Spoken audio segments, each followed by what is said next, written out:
Hello दोस्तों, आप सभी का स्वागत है आपके अपने YouTube चैनल देवरिया एजुकेशन में। दोस्तों, आज से आपके कक्षा 10 की गणित प्रारंभ हो रहा है।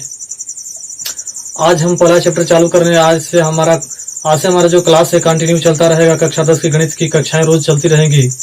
बीच में कुछ प्रॉब्लम हो गया था, इसलिए कक्षाएं बंद हो गई थी। आज से हम कंटिन्यू करते हैं। आज हम स्टार्ट कर रहे हैं कक्षा 10 का पहला अध्याय, गणित का पहला अध्याय चालू कर रहे हैं, वास्तविक संख्या। पहला, इसमें देखिए, इस वीडियो में पूरा का पूरा बेसिक इंट्रोडक्शन दिया जाएगा, बेसिक बताया जाएगा। इस वीडियो को दोस्तों, इस बेसिक को जानने के लिए वीडियो में अंत तक बने रहिए। और अगर फिर भी अगर कहीं से कोई डाउट रह जाएगा तो फिर आप कमेंट करके बता सकते हैं। हम आगे से कोशिश करेंगे कि अगले वीडियो में आपके डाउट को क्लियर कर सकें। आपके कमेंट रोजाना पढ़ा जाता है। तो चलिए, हमारा पहला टॉपिक है आज का। हम जो पहला टॉपिक पढ़ने वाले उसमें बात आती है संख्या। संख्या क्या होती है? सबसे पहले संख्या जानने क्या होता है। संख्या किसी वस्तु में निहित परिमाण की मात्रा को क्या कहते हैं? हम संख्या कहते हैं। अर्थात किसी भी वस्तु में परिमाण की मात्रा को क्या कहते हैं? संख्या। मतलब किसी वस्तु में जितना भी परिमाण होगा, परिमाण कहने का मतलब यहाँ पे परिमाण का तात्पर्य यहाँ से संख्या से है। अगर कोई अंक है तो उसी को क्या कहते हैं? हम परिमाण कहते हैं। किसी वस्तु में परिमाण की मात्रा को क्या कहते हैं? हम संख्या। जैसे मान लीजिए आ गया 10 किताब। अब 10 किताब, ये कोई किताब क्या है? बस। तो लेकिन कितनी, इसकी परिमाण कितना है? 10 है। तो यही जो परिमाण की मात्रा है वही क्या कहलाएगी? संख्या। अब देखिए यहाँ पे 5 किलो गेहूं। अब ये वस्तु क्या है? गेहूं है। लेकिन इस वस्तु का परिमाण कितना है? 5। तो यह जो परिमाण है वही परिमाण की मात्रा क्या कहलाएगी? संख्या। तो इसकी संख्या की परिभाषा हो जाती है कि किसी वस्तु में परिमाण की मात्रा को संख्या कहते हैं। चलिए दोस्तों, अगला टॉपिक पढ़ते हैं। अगला टॉपिक है पूर्णांक। पूर्णांक देखिए, पूर्णांक क्या होता है? पूर्णांक किसे कहते हैं? पूर्णांक का मतलब होता है पूरा अंक। देखिए, पूर्णांक का जो शाब्दिक अर्थ होता है पूरा अंक होता है। अर्थात हम कह सकते हैं कि वह संख्या जो दशमलव में न हो, अर्थात दशमलव न होकर क्या हो? पूरा हो। जिसे कहने का मतलब, मिटा रहे हैं, ऊपर वाला मिटा दे रहे हैं। आप लोग नोट भी करते रहिए दोस्तों। पूरा कहने का मतलब देखिए, यहाँ पे पूर्णांक की परिभाषा लिखा गया है, वह संख्या जो दशमलव में न हो, पूर्णांक कहलाता है। अर्थात वो दशमलव न होकर क्या होना चाहिए? पूरा अंक। जैसे मान लीजिए 2.5, ये क्या है? ये पूरा अंक नहीं है। जैसे हो गया 2, ये 2 क्या है? पूरा अंक है। 3 क्या है? पूरा अंक है। लेकिन यही 3.2 हो गया, ये पूरा अंक नहीं है, ये दशमलव में है। तो दशमलव में आने वाली संख्याएं कभी पूर्णांक नहीं हो सकती। इतना याद रखिएगा कि दशमलव में आने वाली संख्याओं को कभी हम पूर्णांक नहीं कर सकते। तो पूर्णांक का मतलब यह क्या है? पूरा अंक होना चाहिए। या तो 1 होना चाहिए, 2 होना चाहिए, 3 होना चाहिए, या फिर माइनस में होना चाहिए, -1, -2, 0 होना चाहिए। मतलब पूरा होना चाहिए, नहीं कि मतलब वो दशमलव है। जैसे मान लीजिए 0.3, तो ये पूरा अंक नहीं है। देखिए दशमलव में आ गया, ये पूरा अंक नहीं है। तो पूर्णांक कब कहेंगे? जब वो क्या होगा? पूरा अंक होगा। तो हम कह सकते हैं, इसकी परिभाषा लिख सकते हैं कि वह संख्या जो दशमलव में न हो पूर्णांक कहलाता है। अब देखिए, पूर्णांक 2 प्रकार के देखिए, पूर्णांक कितने प्रकार के होते हैं? अभी आपको बताया गया कि 2, 4, 6, 5, शून्य भी, -1, -2, -3, ये कुछ भी आ सकते हैं। अब बात आती है कि पूर्णांक कितने प्रकार के दिखाई दे रहे हैं यहाँ पे। देखिए पूर्णांक, एक तो यहाँ पे धनात्मक संख्या दिखाई दे रही है, क्या? ऋण में भी पूर्णांक दिखा रहा है, क्या दिखाई दे रहा है? शून्य भी दिखाई दे रहा है। तो यहाँ से बात आती है पूर्णांक कितने प्रकार के होते हैं। पूर्णांक के जो प्रकार हैं वो कितने प्रकार के होते हैं? पूर्णांक देखिए, पूर्णांक 3 प्रकार के होते हैं। पूर्णांक जो होते हैं, पूर्णांक के प्रकार कितने होते हैं? 3 प्रकार के। पहला जो होता है धन पूर्णांक, और दूसरा क्या होता है? ऋण पूर्णांक, और तीसरा क्या होता है? शून्य पूर्णांक। देखिए यहाँ पे 3 प्रकार के पूर्णांक मिले हैं। पहले प्लस में आए हैं, और क्या है? माइनस में आए हैं, और ये क्या है? एक शून्य भी आया है। तो हम कह सकते हैं कि पूर्णांक के जो प्रकार हैं कितने प्रकार के हैं? पूर्णांक 3 प्रकार के होते हैं। पूर्णांक 3 प्रकार के होते हैं। अब बात आती है कि पूर्णांक कौन कौन से प्रकार होते हैं। पहला होता है धन पूर्णांक, दूसरा ऋण पूर्णांक, और तीसरा होता है शून्य पूर्णांक। तो हम जानते हैं अब धन पूर्णांक क्या होता है। देखिए, धन पूर्णांक हम किसे कर रहे हैं? सभी धनात्मक संख्याओं को कर रहे हैं। देखिए जितनी भी धनात्मक संख्याएं इसमें मिल रही है, इन सभी को क्या कहा जा रहा है? ये कौन सा पूर्णांक है? धन पूर्णांक है। ये कौन सा पूर्णांक है भैया? धन पूर्णांक है।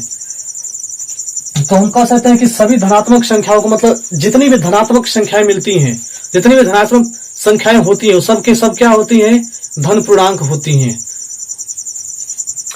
अब बात आती है ऋण पूर्णांक। तो ऋण पूर्णांक क्या होगा, जितनी भी ऋणात्मक संख्या होती हैं सभी ऋणात्मक संख्याओं को, ऐसे कर लीजिए कि सभी ऋणात्मक संख्याओं को ऋण पूर्णांक कहते हैं। जैसे मान लीजिए -1, -2, -3, -5 जितनी भी ऋणात्मक संख्याएं होंगी सब के सब क्या होंगे, ऋण पूर्णांक होंगी। अब बात आती है तीसरी की शून्य पूर्णांक किसे कहेंगे, शून्य पूर्णांक किसे कहेंगे। तो शून्य को शून्य पूर्णांक कहा जाता है और शून्य पूर्णांक की संख्या केवल एक होती है, शून्य पूर्णांक की संख्या केवल एक होती है। बाकी सब धन पूर्णांक और ऋण पूर्णांक की संख्या कितनी होती है, अनंत होती है, जबकि शून्य पूर्णांक की संख्या कितनी होती है, एक होती है। इसी क्रम में हम अगला टॉपिक अपना स्टार्ट करते हैं। दोस्तों हमारा अगला टॉपिक है प्राकृतिक संख्या। आइए देखते हैं प्राकृतिक संख्या क्या होता है। तो प्राकृतिक संख्या क्या होता है, गिनती में प्रयोग होने वाली संख्याओं को, गिनती में प्रयोग होने वाली संख्या को प्राकृतिक संख्या कहते हैं। अर्थात कहने का मतलब आप ये गिनती याद करते होंगे, 1 2 याद करते होंगे, मतलब उसमें जो प्रयोग होती है संख्या, जहां से प्रयोग होती है वो सभी संख्याएं क्या होती हैं, प्राकृतिक संख्या होती हैं। तो यही पर उसकी परिभाषा बन जाती है, गिनती में प्रयोग होने वाली संख्या को प्राकृतिक संख्या। अब गिनती में कौन कौन संख्या प्रयोग होती है, 1 होती है, 2 होती है, 3 होती है, 4 होती है, 1 से लेकर कहां तक होती है, आप जहां तक गिन सकते हैं वहां तक प्रयोग होता है। अर्थात कहने का मतलब जैसे, तो प्राकृतिक संख्या कहां से स्टार्ट होती है, 1 से, जहां से गिनती स्टार्ट होगा वहीं से गिनती की सभी संख्याओं को ही हम क्या कहते हैं, प्राकृतिक संख्या।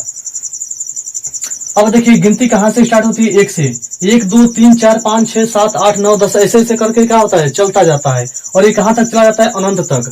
तो ये सभी संख्याएं क्या हो जाती हैं, प्राकृतिक संख्या होती हैं। अब उसके बाद बात आती है पूर्ण संख्या। अगला जो हमारा टॉपिक है पूर्ण संख्या, होल नंबर, जिसे अंग्रेजी में क्या कहा जाता है, होल नंबर।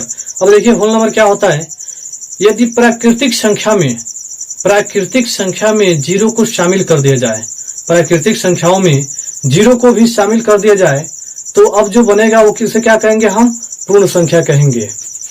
जैसे देख लीजिए लिखा गया है शून्य सहित, मतलब शून्य सहित प्राकृतिक संख्या को पूर्ण संख्या कहते हैं। तो देखिए ये यहाँ से 1 2 3 4 ये सब क्या है, प्राकृतिक संख्या, और इसमें क्या कर दिया गया है, बस 0 को एक और जोड़ दिया गया है। जैसे इसमें 0 जोड़ देंगे यह क्या हो जाएगा, इसे क्या करने लगेगा, अब इसका नाम बदलकर क्या हो जाएगा, पूर्ण संख्या हो जाएगा। अगला हेडिंग है काल्पनिक संख्या। अगला हमारा हेडिंग है काल्पनिक संख्या। ये देखते हैं काल्पनिक संख्या क्या होती है। करणी में ऋण चिन्ह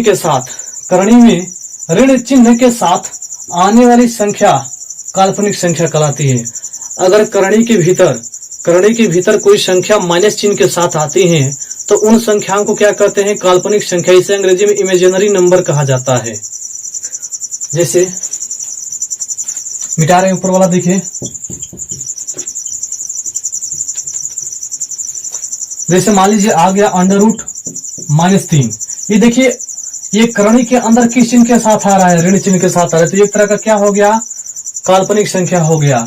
जैसे -√4 ये क्या हो गया, एक तरह का काल्पनिक संख्या। -√5 ये सभी के सभी क्या है, काल्पनिक संख्या। काल्पनिक संख्या कब कैसे पहचानेंगे, उस करणी में माइनस चिन्ह के साथ आने वाली संख्याएं क्या होती हैं, काल्पनिक संख्या। करणी के भीतर ऋण चिन्ह के साथ आने वाली संख्या काल्पनिक संख्या कहलाती है। अगला हमारा टॉपिक है वास्तविक संख्या। आप लोग नोट भी करते रहिए दोस्तों। और इस चैप्टर का और बेसिक इंट्रोडक्शन का सबसे लास्ट टॉपिक है वास्तविक संख्या, और इस चैप्टर का नाम भी वही है, वास्तविक संख्या। देखिए आज पढ़ने वाले वास्तविक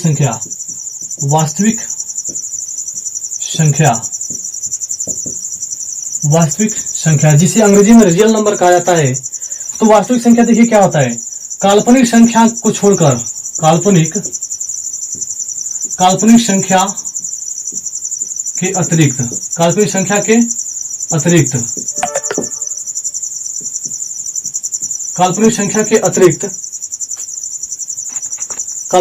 के अतिरिक्त सभी संख्याएं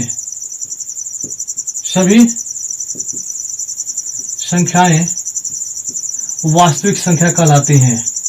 वास्तविक संख्या कहलाती हैं।